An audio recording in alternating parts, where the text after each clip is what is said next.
All right. I think we should go ahead and get started if everyone's ready. Looks like we all are. Well, good morning, everyone. Thank you so much for joining us. My name is Nick Schramek. I am the Director of International Relations at Silicon Valley Forum in Silicon Valley. And this is our second in a two-part series on technology in Qatar. And this series, this webinar in particular is focused on ag tech. So this webinar entitled Ag Tech Solutions, Building Smart and Resilient Food Systems in Qatar will focus on the state of food security and technology within Qatar and some opportunities going forward for global companies to assist in building a smart, secure, and safe food future for Qatar. I'm joined here by a host of wonderful speakers who we will be introducing shortly. But before I go any further, I wanted to briefly introduce Silicon Valley Forum. So Silicon Valley Forum is a nonprofit in the Bay Area. If you do not know already, we've been around for 37 years, and our focus is really on connecting the world to Silicon Valley and Silicon Valley to the world. So we hold programs around the world. We work with governments, corporates, nonprofits, and do a lot of work in the startup ecosystem here. So we are delighted to partner for this webinar series with the Embassy of Qatar, as well as the U.S. Qatar Business Council. And with that, I'd like to introduce my co-host, Mubarak, who is the Managing Director of the U.S. Qatar Business Council. Mohammed? Thank you, Nick. Appreciate it. Thank you, everyone, for being with us today. We're very glad to host the second series of the Tech in Qatar and Advancements in Qatar webinar in collaboration with Silicon Valley Forum and the Embassy of the State of Qatar, the Office of the Commercial Attaché, the Qatari Commercial Attaché in Washington, D.C., and our esteemed guests today and speakers that will cover a lot of what Qatar has been doing and will be doing and how Americans can connect. A little bit about the U.S. Qatar Business Council. We're a non-for-profit trade association based in Washington, D.C., with our offices as well in Doha, Qatar. We work to expand and advance the bilateral relationship commercially and trade and investment between the United States and Qatar, help American companies expand and enter the Qatari market, as well the Qatari companies exploring opportunities in the U.S. market. It's both ways, and we've been proud doing this since 1996, and we hope to continue advancing this. And this is part of what we do in these programs, is introduce opportunities for the American companies and as well connect them to their Qatari partners through the USQBC, our partners in different places in the United States, and the Commercial Attaché Office in Washington, D.C. Thank you, Nick. I appreciate the introduction. I think we're going to start by introducing our keynote speaker today, Mr. Fahad Dosari, the Qatar Commercial Attaché based in Washington, D.C. He's the first commercial attaché to serve in Washington, D.C. since 2019. He also represents the Qatar Investment Promotion Agency in the United States. He has an extensive professional experience in commercial relationship, trade. He served in many departments, international collaboration, Qatar Ministry of Commerce and Industry. He as well participated in many GCC trade negotiations with China, and as well within the World Trade Organization. He is a graduate from the American University, and he holds several professional certificates from many organizations, including as well the International World Trade Organization. Fahad, we're glad that you're with us today. Appreciate taking the time, and we look forward for your speech. Thank you. Thank you, Nick and Mohammed. Thank you so much. Friends and colleagues, I'm very pleased to be able to meet with you today.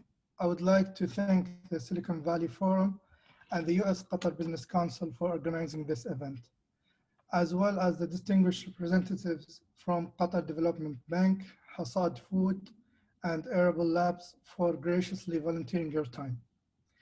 Thank you as well to you all for taking the time to participate today, especially during this unprecedented, challenging period. I'm happy to have the chance to speak with you today because while this period has indeed been difficult for all of us, it has also helped to reveal our strengths. In Qatar, we have experienced some challenges along with the rest of the world. But despite these difficulties, years of prudent planning have left us in a strong position, with significant capital buffers and ample liquidity to withstand this stress. And our rapid response to the virus has left us in a position now where there are less than 3,000 infection cases nationwide, and nearly all offices are fully operational, with most workers back to work. Qatar is well positioned for a rapid recovery. With our economy, while a number of sectors have shown impressive resiliency, our agriculture sector has stood out as particularly strong. This is in large part due to efforts undertaken in recent years to improve our food security. Prior to the 2017 blockade, Qatar met 90% of its food needs through imports. We recognized the risk this presented and engaged an aggressive, well-coordinated strategy to address it. Due to this effort, in just few short years, Qatar became ranked among the most food-secured nations globally. This strength proved critical during the COVID-19 pandemic. Qatar had already put in place the correct pieces to manage through the crisis. As a result, Qatar's agriculture sector has experienced no shortage of any kind throughout the past year. Indeed, the sector continues to grow at a rate similar to those seen prior to the pandemic. In fact, Qatar's agriculture market is projected to grow 6.3% through 2020 to 2025. The increase in the adoption of advanced farming technologies and conducive government policies supporting domestic crop production are some of the factors driving the market growth in the country. Qatar is aiming to self-sufficiency in agriculture products by encouraging our farmers to adopt advancing farming techniques while also lower the carbon footprint. To that end, we are constantly striving to improve. However, work remains to develop the agriculture sector and fully realize our ambitious goals outlined in the Qatar National Vision 2030. Technology will be critical to this effort. For example, our limited access to water creates economic opportunities for US companies to provide recycling, conservation, and desalination technological expertise. Achieving efficiency is also vital for agricultural sector in Qatar, creating the need for advanced farming techniques such as aquaponics and vertical farming, as well as advanced technological solutions like data analytics. These are just examples of the range of opportunities in Qatar for agtech firms that we will discuss today.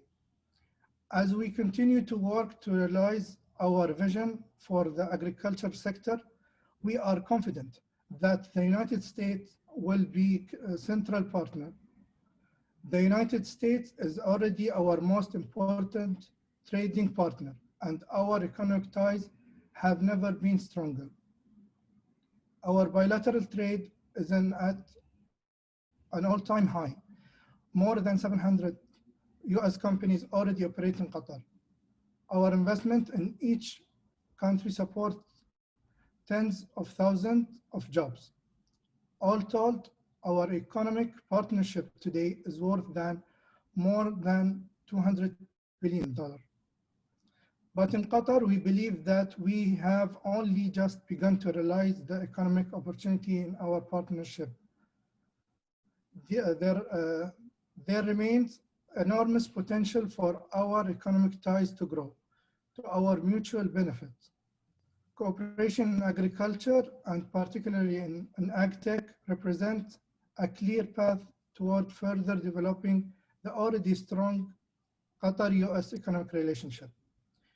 To help bring this about, in Qatar, we are working to create a world-class environment for business that gives all companies, and particularly technology companies, the greatest opportunity for success. Qatar has long been among the world's most attractive tax and regulatory environments. Now, foreign companies are also able to repatriate 100% of their profits, as well as retain 100% ownership of their business and their technology. Technology companies can be confident in their ability to control their intellectual property with strong protections in place. A range of other reforms have been undertaken to ensure that in Qatar, foreign companies find an optimal business environment. We engage in these efforts because in Qatar, we recognize that technology and expertise, particularly from the United States, are essential to our ability to achieve our national vision. So I welcome our discussion today to explore ways we can work together. In Qatar, I'm confident that US agtech companies will find remarkable opportunities and ideal environment for success. I look forward to the tremendous mutual benefit we can achieve through our collaboration, and I'm excited to have the chance to discuss it with you today. Thank you for your time and attention. Thank you, Fahad. Appreciate the remarks. What a fascinating information, and we always learn more about Qatar expanding and doing more for to ease doing business in Qatar and allow more companies to enter Qatar. And we're happy to hear this always in the US, where it actually can push more American companies there. I also know that we have a video prepared by the economic team of the Embassy of Qatar, and the Office of the Commercial Attaché will play now. Qatar is committed to providing quality food to its population and has achieved major successes in food security in just a few years. Today, Qatar is ranked #1 in the MENA region and number 13 globally for food security. Hamad Port is playing a critical role in Qatar and in the region as a food hub for strategic reserves, food processing, and food distribution. The Ministry of Municipality and Environment is encouraging investment in agriculture and food production sector by developing more hydroponic greenhouses, investing in fish farming, and creating central food labs. Business opportunities for American firms exist in a range of areas, including advanced technologies in agriculture, intensive animal farming, desalination and wastewater treatment facilities, food standards, food waste management, food processing, cold storage facilities, R&D, animal health, and imports of key foods. For more information about doing business and investing in Qatar, please contact the Office of the Commercial Attaché at the Embassy of the State of Qatar in Washington, D.C. Thank you as well for Fahad, for your team, and for the economic office at the Embassy of the State of Qatar. We're always proud to collaborate with the embassy, with His Excellency the Ambassador Sheikh Mish'al, the economic team led by Hassan Al Khalifa, of course you, Fahad, and your team, to bring more to the Americans the information that they need to be able to do business in Qatar, to invest in Qatar and do more in Qatar. With that, I want to actually move towards our first part of today's webinar. We have two extinguished guests today that from Qatar Development Bank and from Hassad Food, that they will highlight and give us some updates, and as well provide us some information on what is Qatar doing to advance investments in agriculture, food security, and as well what could be the market for American companies there, from technology, from involvement, from investments. So I'm proud today to start with our first speaker, Mr. Khalid Al-Man, Executive Director of Business Finance for Qatar Development Bank. Mr. Khalid will today highlight Qatar Development Bank initiatives in the ag and tech investments, and as well how they collaborate with everyone else. A little bit about Mr. Khalid. He's, as we mentioned, the Executive Director of Business Finance at Qatar Development Bank. He leads developing finance, the most important part as a financing body for the growth of the private sector in Qatar. He is also the current chairman of the Middle East Leadership Academy and chairman of Ash-Shams Advanced Lighting Technologies. Mr. Al-Mani holds a Bachelor of Science in Finance from King Fahad University of Petroleum and Mineral, and as well an MBA from HAC Paris, and has also received specialized diplomas from London Business School and Brookings Institute. Mr. Khalid, I would like to welcome you with us today. And I know we have some remarks from you and a presentation. Please. Thank you, Mohammed, for the introduction, and thank you for the U.S. Qatar Business Council and Silicon Valley and the Embassy of Qatar for organizing this event. I think it's important to build the cooperation between Qatar and the rest of the world. And you guys in the U.S. Qatar Business Council have been very active over the past 10 years and have done a lot in this field. So really, thank you for all your efforts and your energy in making the connections and making Qatar visible for people in the United States and companies in the United States. Of course, as you mentioned, Mr. Mohammed, I am here representing Qatar Development Bank. And Qatar Development Bank is a government-owned bank which is mandated with promoting the private sector in Qatar. As we all know, Qatar is very famous for many things, but very in the commercial space, very famous for being an oil and gas exporter. And there have been a lot of development, especially in the 80s and the 90s, in developing Qatar's hydrocarbon position as a world leader. Of course, this success also comes with a lot of challenges, and one of the main challenges is diversifying Qatar's economy, and this is our job here in Qatar Development Bank, where we work with institutions inside Qatar to develop a domestic economy, and as well to develop local enterprises that are able to contribute their products, not just locally, but as well in the world markets. We are a bank with the capital of 12 billion Qatari riyals, and we currently have 8 billion Qatari riyals in loans given to approximately 1,000 companies that are benefiting from these loans. One of the main sectors that we target is providing support, financial and non-financial support. I'll come to the non-financial bit in a moment, but providing support to the companies that are in the food in the food security field. And agriculture has been a hot topic for Qatar, especially in the past 3 years after the blockade of Qatar. And as Fahad mentioned earlier, this accelerated the country's desire and the private sector's desire to develop, farms and industry in the food security space. A lot has happened in the past 3 years. A lot has been very active in the past 3 years. And we as well have been very active in the past 3 years. But of course, we were also active before the 3 years, and that I think helped us a lot to overcome the challenges that we faced. So we had already ambitions and plans to develop the food security even before the blockade. Now,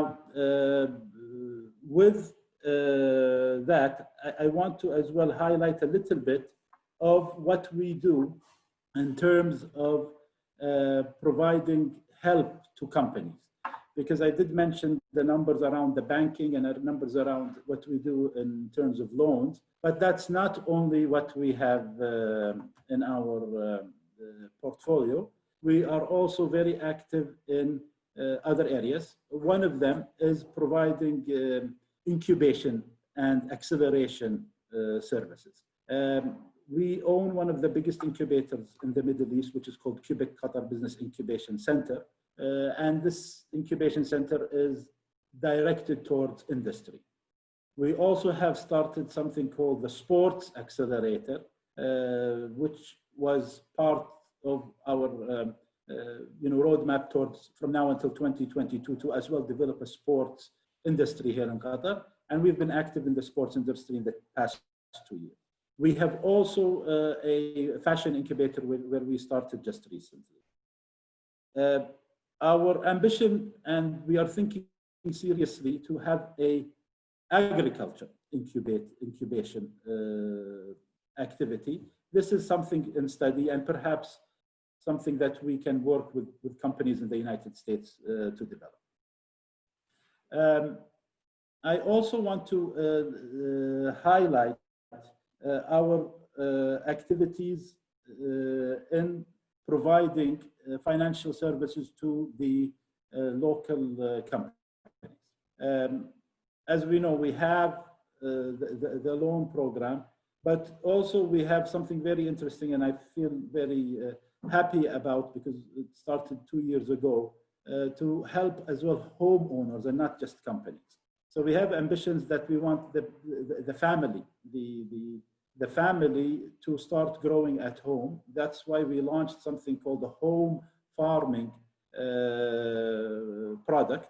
And the whole idea here is that we would like families to as well create their own small greenhouse that could be high tech as well, and have a vegetable farm inside their house.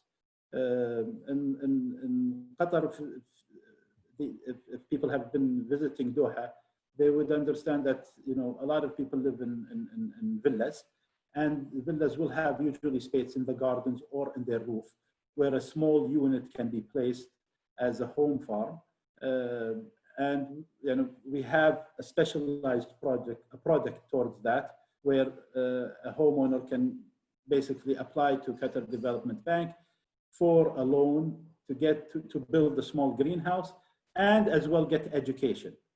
So it's not just about getting the greenhouse, but as well there is a course, a training course, which is 2 to 3 days, where the wife or the husband or the son or the daughter would attend this 2 or 3 day training session to understand how to farm, because many people don't know, how to farm and how to take care and how to maintain a greenhouse. So this is very important. And it's also an integral part of the program. And as well, perhaps this is an area that we can reach out to US companies to help us with the training, and as well with some of the technologies that happen with small units, small farming units in domestic homes. A third thing that we have is as well the farm owners here in Qatar. Qatar is a desert country, as we all know. There are not many, there's not a lot of rain in Qatar, and there's not a lot of, it's not the ideal environment for farming. However, the open field farming. However, we have in Qatar not a small number of farms. We have in the country around 1,300 registered farms in Qatar. And Qatar Development Banks provides a specific product to the farm owners where they can get the loan within 1 day at a 1% interest rate. And the farm owner has to dedicate this 1 million riyal, which is equivalent to about $270,000 US, to build a greenhouse. And this is a loan where it's there, and people, all farm owners have access to this loan, and it doesn't require too much of work, and it doesn't require any feasibility studies or other documents like we require from our other applications at the bank. So this is something that we are also having, and we are currently thinking of increasing the farm loan from 1 million riyal to 2 million riyal. So from $270,000 to about $540,000 to make it bigger and make it a little bit more high tech. So I just wanted Mohammed to give a little bit of a feel about what's going on in the bank and what's going on in Qatar Development Bank. And I'm looking forward maybe to any questions or anything that you might have coming up in this session. Thank you, Khalid. I mean, just listening to these points and what Qatar Development Bank has been doing in many sectors. I mean, our previous webinar and several others, but this one in agriculture business always raise more questions. And I'm going to have a few questions coming after we go at the end of this panel. But it's fascinating, always listening to more advancements and what Qatar Development Bank and Qatar itself is doing to be self-sufficient, and as well, even though that working with the international partner, but knowing that there's things that continue more and more.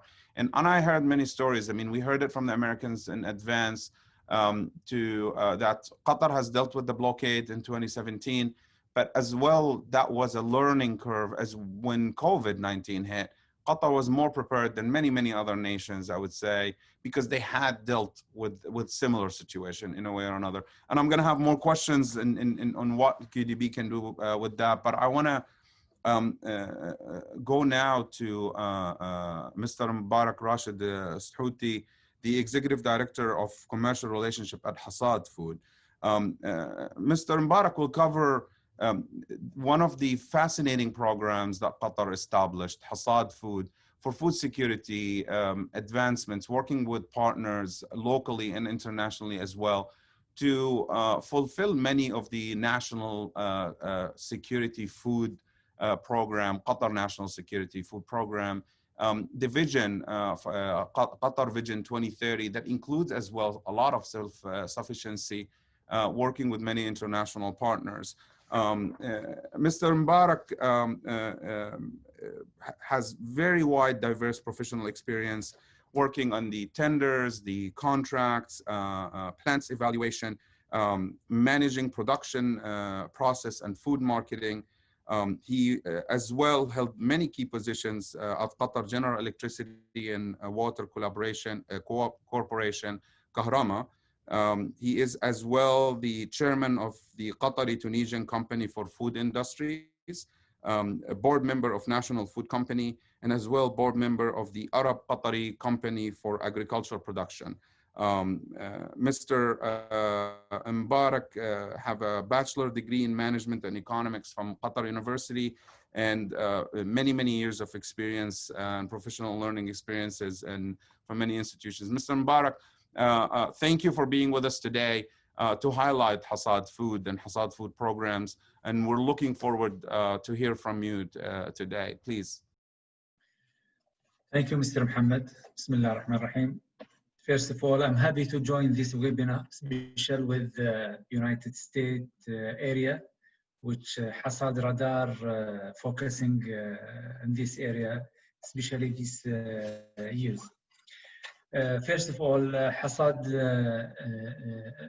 or Qatar Investment Authority established Hassad in 2008, investing in the food sector as a government or semi-government arm in this sector, so locally and international.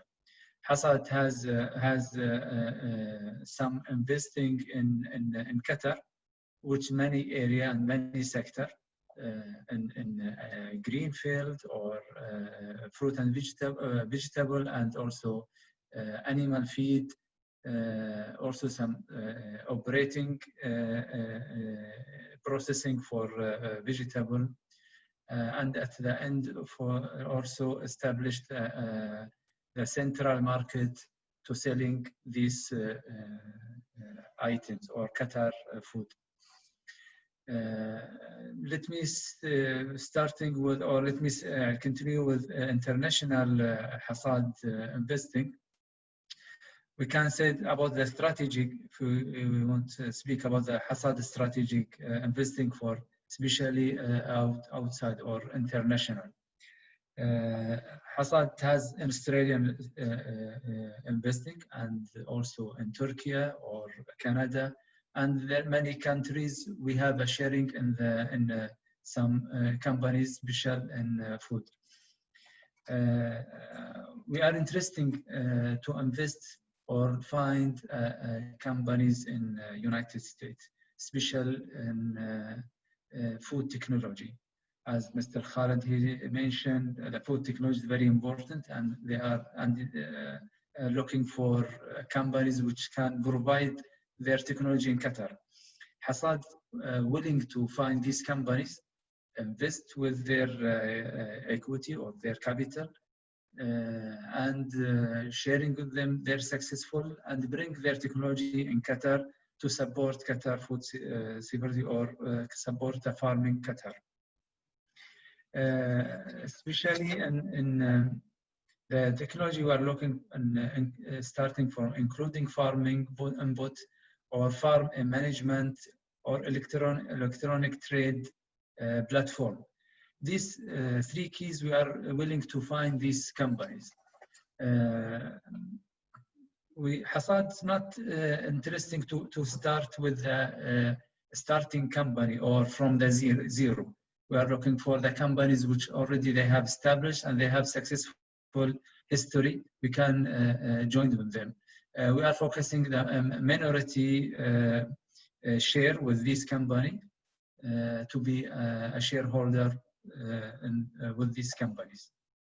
This is the general information. Also, Hassad prefer the listing company, which is more transparent companies which we can find it easily in the market. So now we are focusing in the United States with this company. Other investing area also processing company or the companies which they have investing in many sectors in food investing.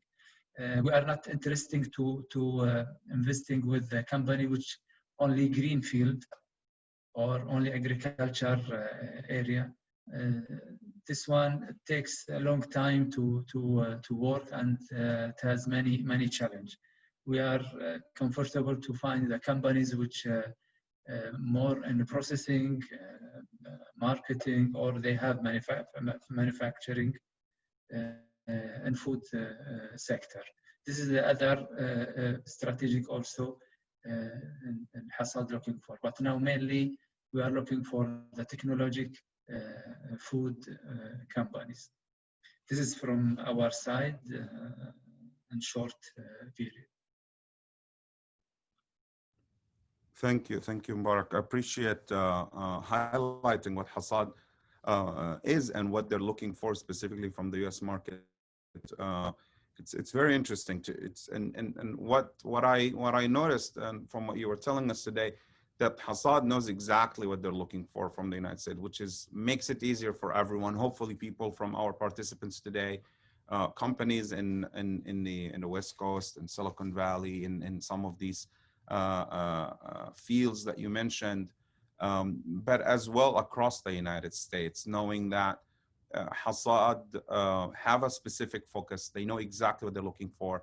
The specific, the processing, the manufacturing, the processing in the food industry is what you're looking for. The size of the companies being listed. These are valuable information that usually companies don't get easily. They still try to usually figure it out before they reach out to you. But now we have some solid background that they can base their communication with you, with your team in Qatar on that side. I have a few questions for both of my guests today. I want to start with you, Khalid, if you don't mind. So you mentioned a lot of the programs that Qatar Development Bank has been working on in advancing the tech, working with companies. What do you see, and as that applies also to Hassad, but what do you see the trend from these food security perspective within the companies that comes to Qatar Development Banks? Is there a specific trend that you have identified at QDB in that sector, the food security? Yes, Mohammed, it's an interesting question. That, you know, as Qatar has been building its food security, it's been, you know, the massive building has happened only in the past 3 years. So if you look at it before 2017, the trend was really more about how to build a company that is small, how to build a company that is maybe within the reach of family and friends, maybe a small company that does specific items like cakes and biscuits and stuff like that. However, now the trend is more about what's important for the nation and what is important to keep feeding, you know, 3 million people in Qatar every day. Now, the challenge as well that comes with this is that, you know, you can reach this very quickly, and Qatar is a small country. It's not a big country, and you will need to develop ways and support in the country for companies to grow beyond Qatar, and not also only within Qatar. And I think this is where we will face some challenges, because as Fahad, Dosari, and Mubarak mentioned, I think earlier, was that we reached a good number in terms of what the country needs domestically. However, now what? These commercial entities need to grow, need to survive, and they also need to grow in order, you know, to reach their ambitions of being profitable and making it more, you know, beneficial for their shareholders. So we've cut in QDB. We have a very important section, one of the most important sections. It is called Tasdeer. I don't think, Mohammed, you've got them as a guest speaker yet, but I'm sure there will be one in the future. And Tasdeer is a very important component of what we do in the Qatar Development Bank, to bring the local companies into the world, help them export, participate in trade shows, create matchmaking opportunities in different countries, from Africa to Asia to the United States to Europe. I'll give you an example. We participate in a big trade show in Germany called Anuga, which is one of the biggest food shows in the world.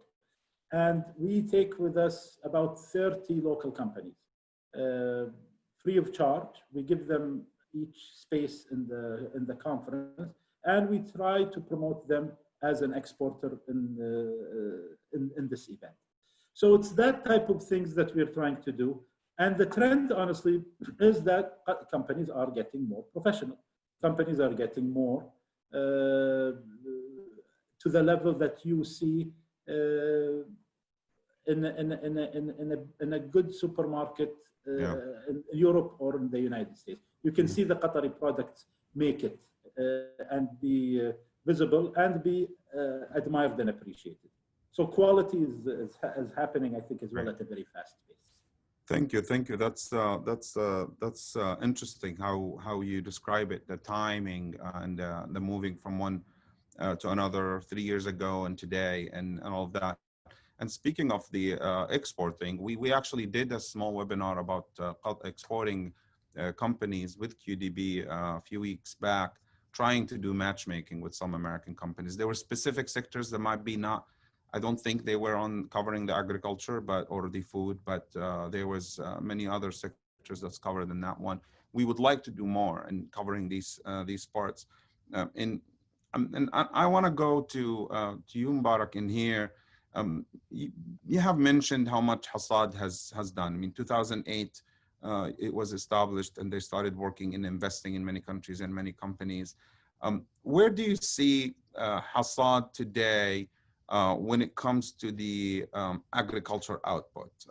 What was the challenges from 2008 till today in the success actually in supporting these agriculture in the agriculture sector, either by investing in many of these companies that you mentioned that you invested? What was the challenges that you have noticed? And hopefully there was some Americans, and what was the success that you feel like Hassad is proud of these successes that you have done in that investment? First of all, I want to take this opportunity to thank QDB with supporting the local market and local companies to be successful, and for inside or outside, which also we get this benefit from them. Regarding Hassad, the main things which we reached, that we built a company can be distribute all the local market vegetable, which they were suffering and facing many problems how to market or distribute or sell their product. As you know, the farmer only doing farming, but marketing, selling, they are facing many problems. So we create a company, we call it Mahasil.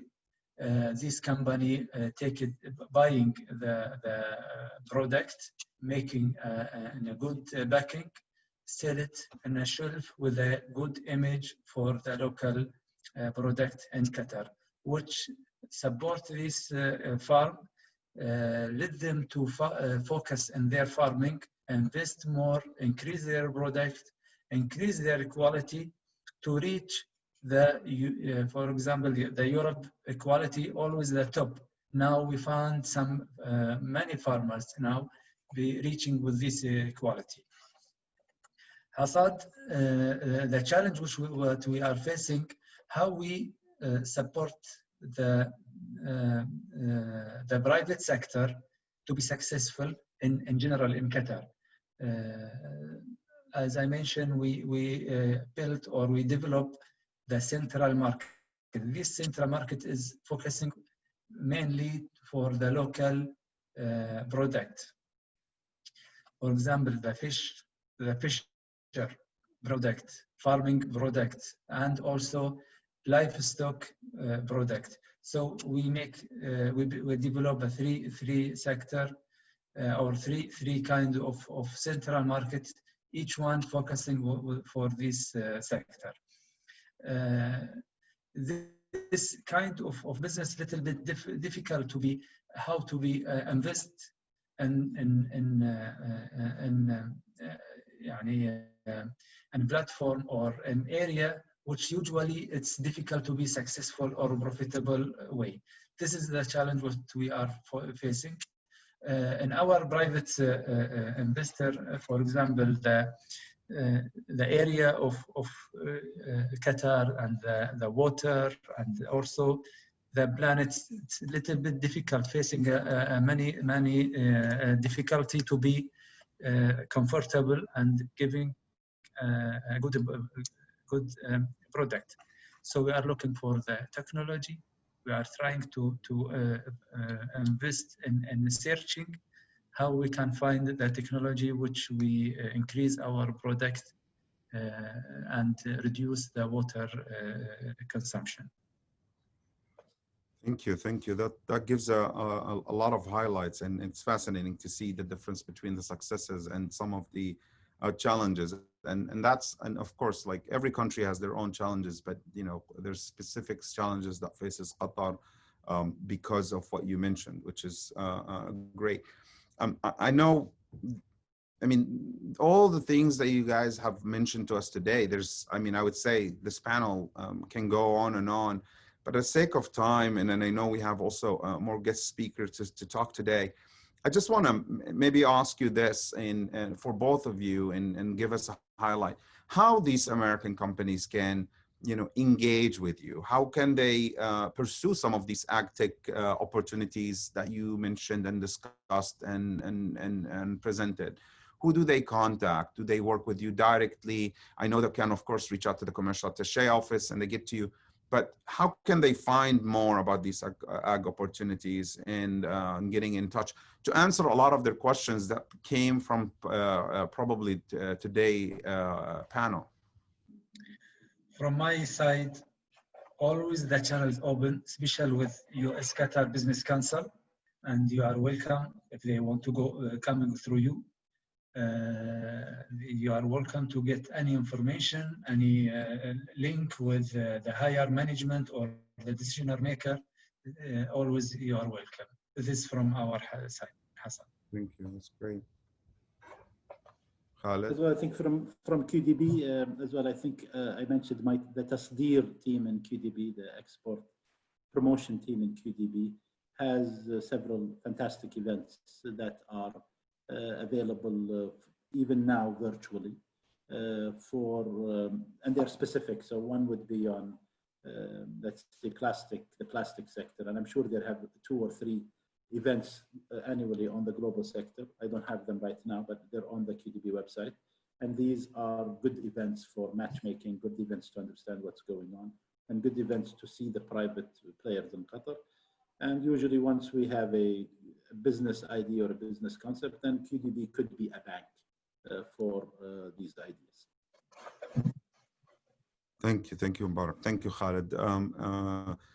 I know that a lot of these investments, and then I'm going to move to the next slide, but I wanted to end this panel by saying, I know a lot of these investments and on a lot of the points that you mentioned, the saturation in the Qatari market, and we're going internationally, marketing these products, but always knowing for our American companies, if they consider Qatar either an investment in technology or passing on technology, that Qatar as a market has offered an umbrella reach for more than 800 million people, the regional reach from Qatar.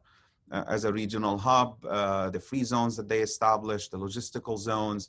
And I know that there's a lot of collaboration between QDB, Hassad Food, the investment promotion agency, of course, and Qatar Airways, the shipping, Hamad Port, one of the biggest ports, and a lot of these things that we heard about, offer a big market for exporting from Qatar. So the investments in Qatar is not just going to Qatar, but it could become international, especially with the programs, fascinating programs that Hassad Food and QDB has discussed and mentioned today. And we appreciate their willingness to talk to you and present these opportunities all the time. I would like to thank you, Mr. Khalid Al-Mani, for your presentation today. And I know we'll come at the end for more probably thoughts on this. Mr. Mubarak as well, thank you on behalf of Hassad for this part of the panel. And I want to now ask our co-host, Nick Shramek from Silicon Valley Forum to cover the next part of our webinar today, a case study. Nick. Thank you very much, and thank you all for that wonderful discussion. And I'm going to turn it over to our case study in 1 second. And some of this may be very redundant since I think our audience here is quite sophisticated, but I just wanted to quickly outline a few of the main issues around ag tech that I personally am so excited about and feel that there's an ag tech solution for. So these are just some really really interesting high level numbers from the UN Food and Agriculture Organization program, and this is where we're heading as a world, and some of the challenges that not only Qatar but the whole world will have to deal with around sustainability to meet the huge increased demand, natural resources that will have to be protected in a greater way, addressing climate change and the intensification of natural hazards, the eradication of poverty and inequality, ending hunger and malnutrition, and making sure our food systems are more efficient, inclusive, and resilient. So all of these things are very important to our food systems, our food safety and security, and ag tech is a solution to that. So probably a lot of you have seen this picture before, and I will not go through this. It will be impossible to do so in the 2 or 3 minutes that I want to spend right now. But as you can tell, ag tech has really taken over the entire farm, and it's gotten to the point where there's a solution for any sort of issue that has been arising on the farm. And there's a host of really interesting companies, both in Silicon Valley and around the world, that are looking to address these. And this is a brief snapshot of what the ag tech landscape looks like back in 2019. This was put together by Better Food Ventures. These sort of maps are hard to digest all at once, but I find them really fascinating, because if you look at what the ag tech landscape was even 10 years ago, it would be just a fraction of what we're seeing here today. So we're really excited to see just how far this industry has grown over the past decade, and what it still has to accomplish, but what it's able to do already in areas like precision irrigation, water monitoring, IoT, labor management, and some of the key issues that are driving agriculture going forward. Investment has gone way up, where this is through 2019. 2020 is going to see a little bit of a dip as well, but ag tech has continued to be an area of investment in the US and around the world, which is just a great sign that this is a very resilient area. And as our panelists mentioned, COVID has done one thing for agriculture. It's showed that we really do need safe, secure, resilient food systems in order for our communities to thrive. And specifically within the MENA region, and this was touched on by the panelists as well, just really scratching the surface of where ag tech can play a role. I thought this chart was quite interesting about how water resources have diminished over the past few decades within the MENA region. So from countries like Qatar to Kuwait, UAE, Saudi Arabia, all of them have seen just a massive drop in their domestic water resources. Luckily, ag tech in many different areas within the ag tech ecosystem, it addresses water shortages and irrigation technology so that water can be preserved, used in a very efficient manner, and also there'll be less runoff into streams, rivers, into the ocean. So indoor agriculture is a starting point. UAE has done a huge investment into indoor agriculture, as has Qatar, and more of that to come. But there is so many different areas besides indoor agriculture that should and are being explored in the region and in Qatar. So hydroponics was mentioned, water conservation and irrigation technology, connected farms, labor optimization, supply chain and efficiencies. And down the road, alternate proteins is where we're heading. So one of these technologies that we are going to highlight today, we're going to spotlight in 1 second, but I see that many of you have discovered the Q&A button, so please go ahead and put your questions in there. We already have quite a few questions, both for our case study that we're having here, as well as our panelists earlier. So if you have any questions along the way, pop them in there. We'll get to them at the end of this hour. If we can't get to them there, we'll get back to you later on. And with that, I'd love to introduce our case study for today. Jess Bollinger is the VP of Strategic Partnerships with a wonderful company that's been around for a few years and made quite a name for itself, Arable Labs. So Jess is going to talk a little bit today about what Arable does and some of the potential applications to a country like Qatar. So Jess, why don't you take it away? Thanks, Nick, for the introduction. I'm honored to be included among this panel. It's a prestigious group. I'm going to share my screen if that's okay.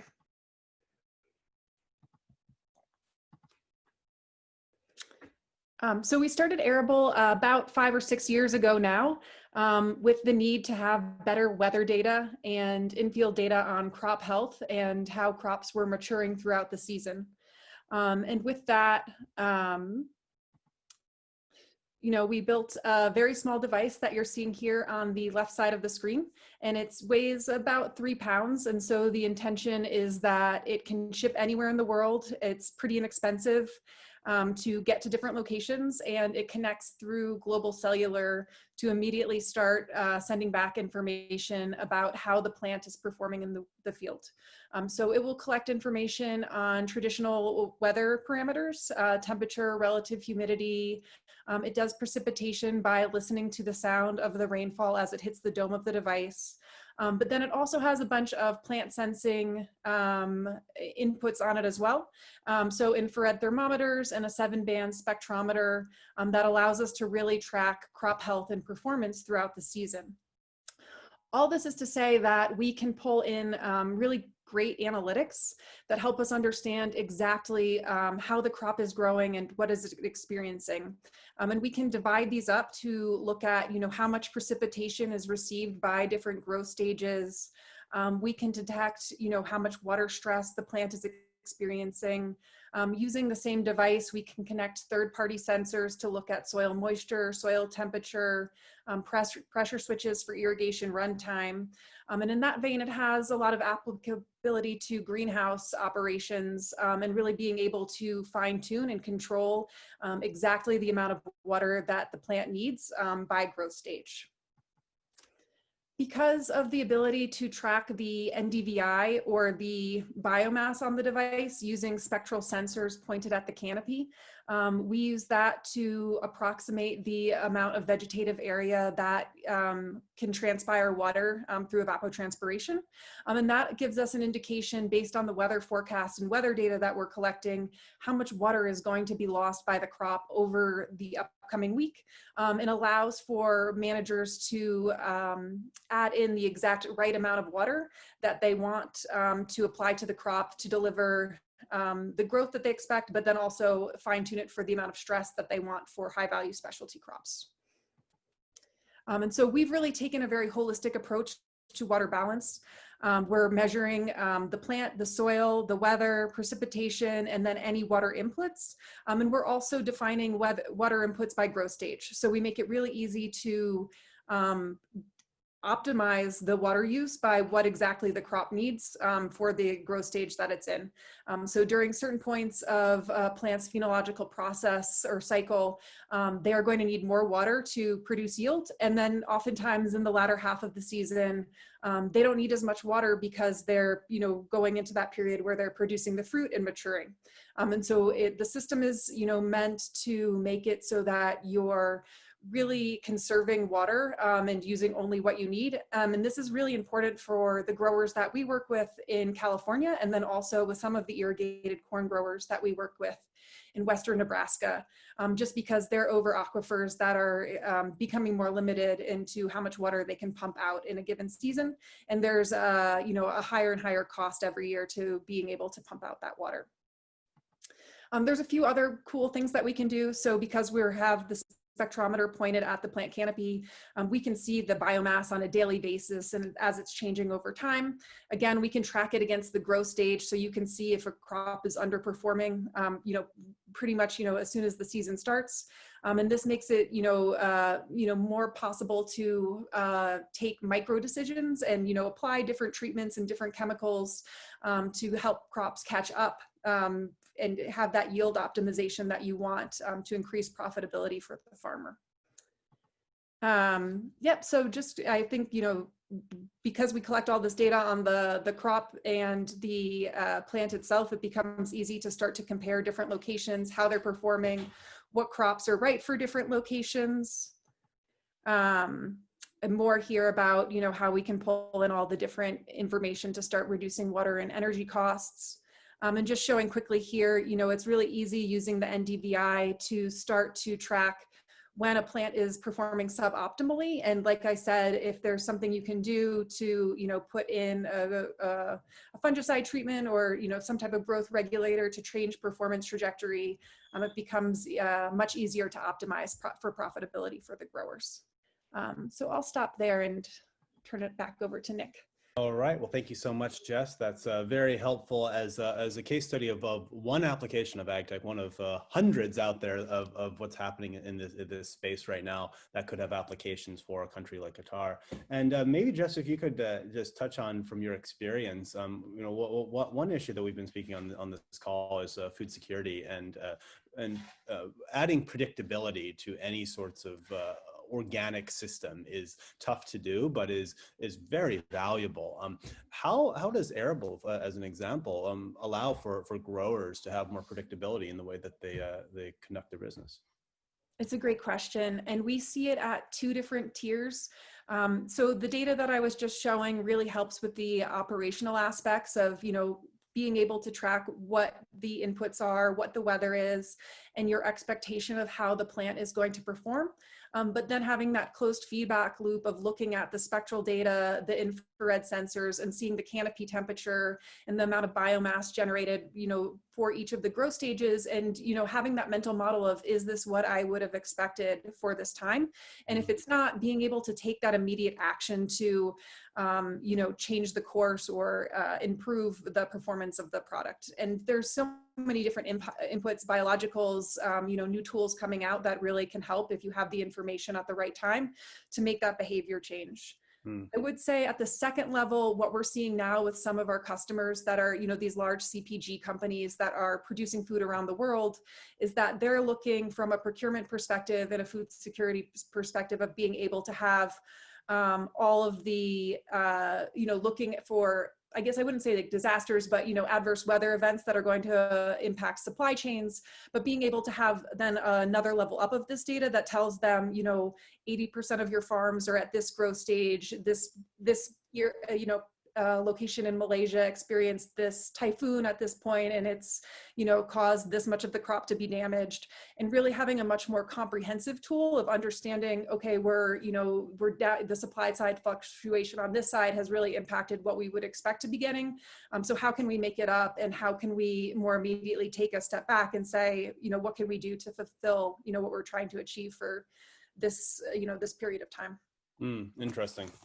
So one other question I had for you, and I think you touched on it briefly in your presentation, was about how easy it is to get a technology like Arable's onto a farm. So I think AgTech can be broken down into two big areas. One is high infrastructure costs and low infrastructure costs. And it seems like Arable is more on the low infrastructure costs, where countries, growers don't need to necessarily put a lot of infrastructure to have some of these abilities that Arable is able to achieve. Yep, exactly. That was, I think, one of the issues that we saw with precision agriculture and some of the decision support tools is that they heavily relied on remotely sensed data sets. So information you would get from satellites, weather forecasts. And when we think of that in the United States, it's, you know, weather forecasts are great. But then in lots of parts of the world, they just don't have the ground stations and the infrastructure that is here. And so the weather forecasts are really hard to use to make decisions.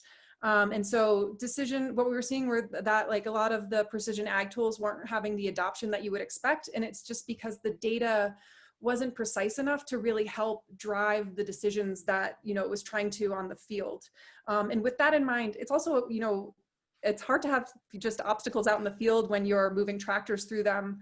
And so the concept was really to combine those two challenges and have something very small, easy to use, easy to ship, one button that would connect anywhere, and make it really easy for the growers to have their field information feed into those models that a lot of these great companies and startups are developing, so that they could start to adopt those tools and use those levers and feel like it did reflect what was happening in their fields. Wonderful, wonderful. That's interesting. And we're going to go ahead and move on to Q&A just out of a sake of being on time, or as near to on time as we can. So if I can ask Mr. Khalid and Mr. Mubarak to come back onto the screen, I'd appreciate it. And we have a few questions here. If anyone else has any questions that they'd like to ask any of our panelists, feel free to drop them into the box. And the first one I have here, and I think Mr. Khalid or Mr. Mubarak, you could answer these two. And the first one is from someone that is anonymous, but this question is quite interesting. What does Qatar still need to develop its agriculture sector to fully realize this national vision. So this person is thinking in terms of technology, but also in terms of imports. So what else is really needed to achieve these great visions that the country has right now? Mr. Khalid, maybe you could address that. Well, it's a big question. Definitely, I think there's a lot of space to go. So if you're talking about agriculture, where do you develop? Do you develop the genes and the seeds and that part of agriculture in order to develop a country that's more sustainable and has its own homegrown projects within?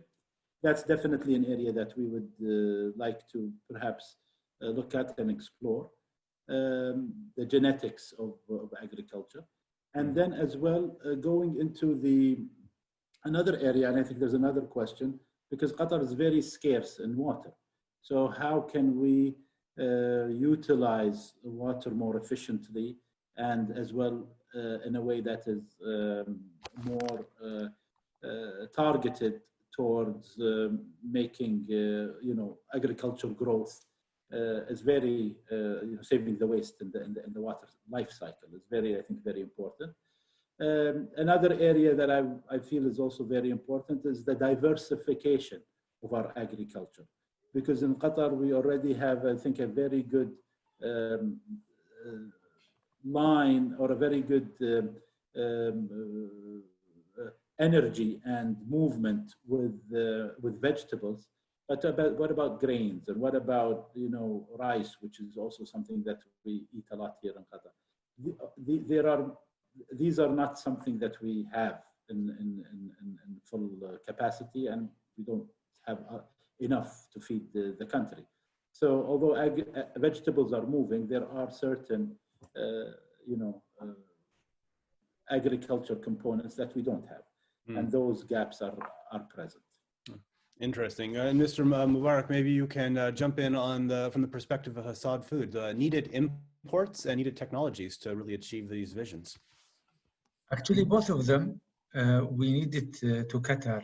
For example, the import of agriculture, fertilizer and pesticide, these things, also these things we needed, especially now that the agriculture is moving here in Qatar. The main things, as Mr. Khalid mentioned, that technology, what's the technology available, we can use it to create environment producing the maximum quantity of vegetable and square meter with less water using. This is the main challenge what we can find it also. Yeah, it's good to Qatar. Absolutely. So let's move on to another question here. So we have a couple more minutes, so we probably won't get to all these, but if you have any other questions, feel free to pop them in and we'll get to them afterwards as well. So one question here I have on the bottom is, what is the best way for technology companies that provide solutions in water conservation or in seed genetics to engage with Qatar? So we addressed that before. USQBC is one resource. Anything else you'd recommend if we have some technology providers out there that think they may be able to help? So it depends whether the technology providers are looking for business or whether technology providers are looking for R&D funds. And I think both are available. For the R&D funds, we have several institutions. A very important one would be the Qatar Science and Technology Park, which is part of the Qatar Foundation. And a big area that has been there was as well the water story and how we can develop water. There is as well an agriculture component within the Qatar Foundation, which is also very important. Yes, I do see the cat as well. Yes.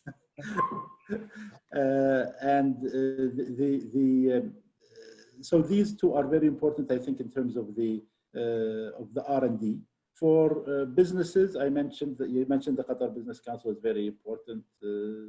stakeholder, I think it would be perhaps the best focal point for US companies trying to enter Qatar. Wonderful. And we had one more question here that I wanted to address before we close out this session. And Mr. Mubarak, maybe you can address it. What is the market for organic foods and crops in Qatar and the MENA region? Are there certifiers and regulatory agencies that are involved in this right now? One of the sector what we are looking to invest also in organic business. When we study it, we find it's a good business booming in the world. Qatar, in Qatar, it's starting to be get a good share in the market. Now, every market you will find some organic food. And many different things, by meats, fruit and vegetable, grain, many things. I find it it's coming, increasing day by day in Qatar. So that it's good to enter Qatar market, and Qatar market is easy to enter. Qatar area easy to cover all Qatar by this selecting the area where you can be selling this organic food. So it's a good opportunity for this sector. Well, fantastic. So it looks like that it's an open field right now for what's possible in terms of organics in the region, that there's some activity, there's a lot of interest and a lot of opportunity. I want to add something. When I mention about the technology, agriculture technology, not only for the fruit and vegetable, also for the livestock, animal technology, it's important to Qatar. Absolutely, it's a good point. Great. Well, I think that's all the time we have for today. So, Jess, Mr. Khalid, Mr. Mubarak, thank you all so much for your time today. Really appreciate it. And with that, I'll turn it over to Mohammed. Thank you, Nick. Appreciate it. What a fantastic event today. We learned so much. We learned so much about what Qatar is doing and what American companies can do and work with Qatar. Very interesting opportunities and very interesting indicators. We learned about some of the case studies from just today, where we learned so much. Nick, as well, thank you for the presentation on some of these indicators and numbers. We're very glad to be able to put this together. We hope that everyone today participated, learned something, and will reach out to any of the participants today. The U.S. Qatar Business Council is ready to answer questions. The Office of the Commercial Attaché here in Washington, D.C. and his team would be glad to as well speak to you and answer some of your questions. Both entities, QDB website, as Mr. Khalid mentioned, and from Hassad Food, Mr. Mubarak. We really appreciate you being with us. We look forward to do more of this, and there will be always more. As I always say, with Qatar, there's always new things. So thank you so much, everyone, for being with us today, the time, and our guest speakers.